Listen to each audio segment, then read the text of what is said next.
welcome back to the Good to corner. see you. Stuart, thank you. Long time. Yeah, Statesboro Review. I have to ask you a question. Yes, ma'am. Have you ever been to Statesboro? I have not. I take that back. We've driven through there. A lot of between Florida Yes. and where you go, and you would. There's a really through Georgia. big college there. Yes, and, there is. And people have come to shows in the past thinking that we're from there, Uh-huh. mistakenly assuming that we're from there, and a couple of people have been mad at us for not For being not from being there and from calling there. ourselves Statesboro Review. That's hilarious. Well, why do you call yourself that? The Allman Brothers. The Allman Brothers covered a Blind Willie McTell song called Statesboro Blues, and I'm a huge Allman Brothers fan. Good man. And that's where Statesboro comes from. You know, great guitar Yeah. playing when Oh, you hear yeah. it. Gosh, of course. All right, good. Well, I lived in Statesboro when I was a little bitty I didn't child. know that. Yes, I did.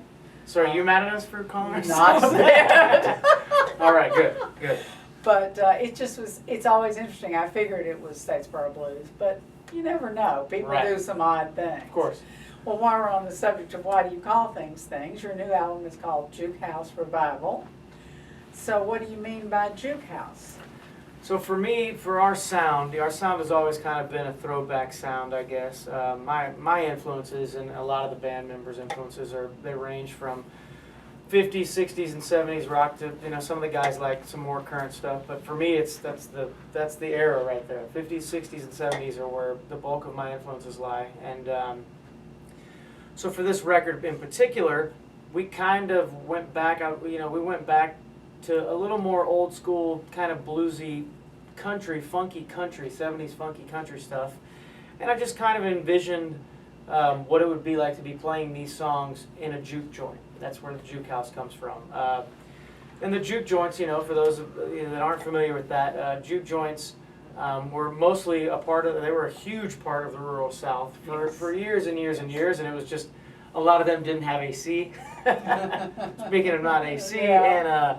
They were just sweaty, crazy, lively, fun places to be, to hang out, to dance, and these songs are very danceable. That was kind of the idea with this record, was make songs that people can groove to, whether it's two-stepping or whether it's just moving or tapping your leg Right. or whatever it is, just to make you move. Tap your foot, whatever, as long as you're moving some body part to this song. That's kind of what the idea we had behind Juke House Revival. And so it's kind of just a revival of a good time and danceable music. Well, that's really interesting. I think we've had such a fascinating year on the Texas scene.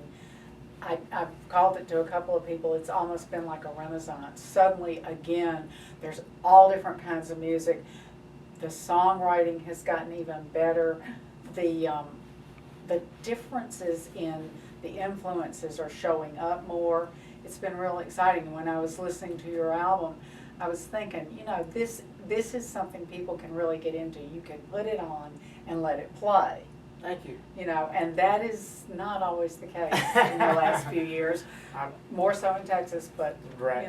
Yeah, I agree with that. I mean, for me, that's kind of the thing that we've always tried to do, is stay true to ourselves. And the beautiful thing about the Texas scene is that there's everybody, radio program directors and media people, and venue and club owners and fans, most importantly fans, are so open to such a wide variety of music. I mean, they'll go see, you look at the spectrum from an Aaron Watson all the way up to the Cody Canada and the Departed, or and everything in between. There's just so many different types and different styles, and bands have so many different influences, and that's great for us because we're influenced by so many different people that we're able to make a record like Juke House Revival, and able to make a record like the last record. And I mean, even song to song within these records, we cover a pretty broad spectrum of music. Yes, and you do.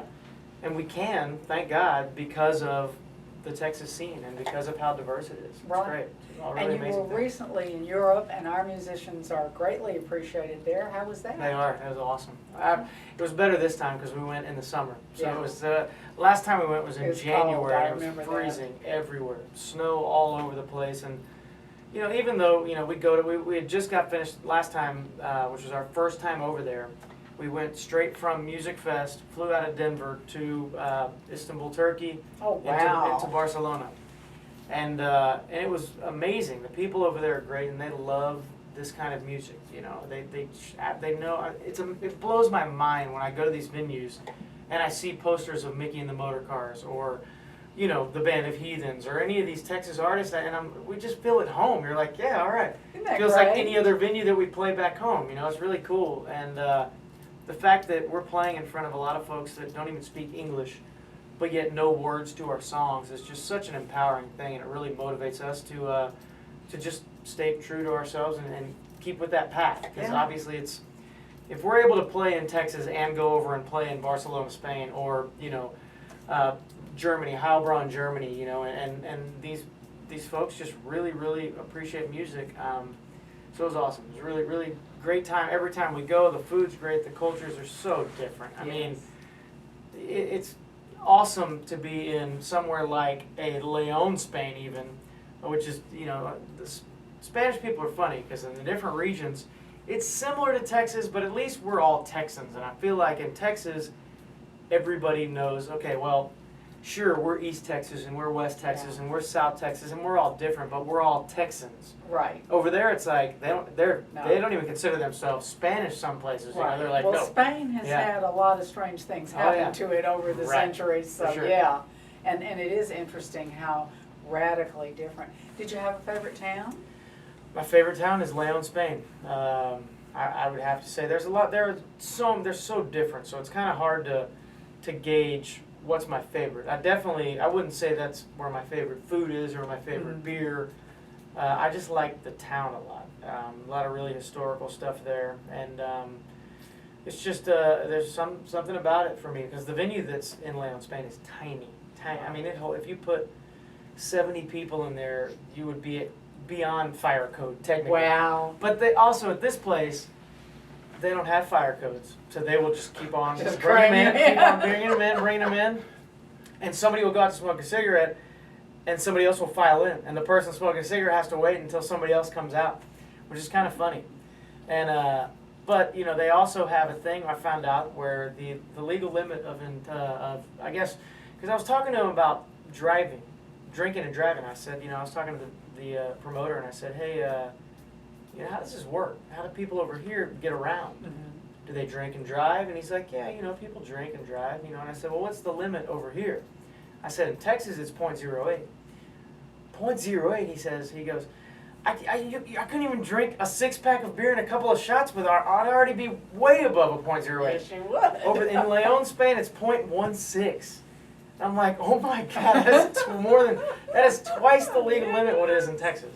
Fascinating. Yeah, so it's, you know, to each their own, and they, you know. I guess they don't drive quite as much, Probably or not. quite as fast, Right. or in quite such huge trucks. Right, exactly. So, Yeah, that and I changes think they it. walk all over the place there, and that's kind of, but, you know, they just love life. That's kind of the thing that we gather from Europe in general, is that they just absolutely adore family and friends and a good time, and work is secondary to everything else. It's really, Isn't that refreshing? yeah, it really is. It really, I'm pretty jealous of that, yeah.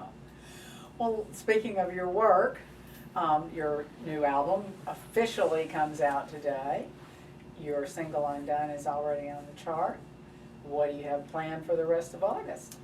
Just playing our butts off. We're just, you know, that's the thing with when you put out a record, the record's been done for months and months. Right. And then you have, as a musician, you want it to come out that day. The Mhm. day I finish recording it in the studio is the day I want Sure. everybody to hear, right? Naturally. And then you have to sit back. And you're like, okay, well, what do you think? What do you think, like maybe next month or the month after? And they're like, no, we're thinking July. Do you listen to it at all, or do you stay away from it because you can't release it? You know, I listen to it, but when you're done with it, it's particularly the mixing process. You've listened to the song so many times, you're tired of it for sure. But you're playing shows, and so you're hearing the song, so they're still there and they're still fresh. But when the record comes out, you have to say, this is a new song. And then your fans that have been hearing the song for a year No, and a it's half, they're not. like, this is not a new song. They get, you know, they think, oh cool, you're gonna play a new song. Right. And then it's a song they've been hearing. But anytime you put out a record, you're excited about it, and we just, you know, we're just really grateful that we're able. I've said this a couple of times. You know, this is our third record. Most bands don't make it past. It's hard enough to make one record. Yes, It's hard it enough is. at this day and age to come up with the money to make one record is just crazy. And then you make two, and you're thinking, okay, all right, we've really accomplished something. 2 records out. And the 3rd record, I've never been a part of a band that has 3 records. So this is new territory for me, and it's really cool. Really, I'm really proud of the fact that we're still at it. That Garrett is still putting up with me, and I'm still able to put up with him enough to have 3 records. And who knows, one day you may be like George Strait and look back over a whole library full. Yeah, right. And not even remember some of the song titles on your records. That's what I think about the Rolling Stones and stuff. Yeah. I'm like, 50 years of making music Oh, good Lord. for the Stones. Yeah. There's no way that they And they remember have- every single track well, and cut and maybe They have do. many reasons to have forgotten some of them too. Yes, exactly. Well, if people want to find out what you and the rest of Statesboro Review are up to, how do they do that? Our website is statesbororeview.com, STATSBOROREVUE. Good. I wrote it on I didn't write it on my hand, but sometimes I write on my hand. If it's early morning interviews, You write on your I hand. forget that stuff all the time. But so yeah, statesbororeview.com. We're on Instagram, Twitter, Facebook, iTunes, Rhapsody, Spotify. I always say with this record, I say, yeah, we're in all the stores that still sell music, wherever that may be. Wherever that may That's be. the key, is finding those stores. Yes. Well, there are some in Texas. Yes, That's there the are good still, news. exactly, right. Yeah. Thank you for coming in. Absolutely. Great.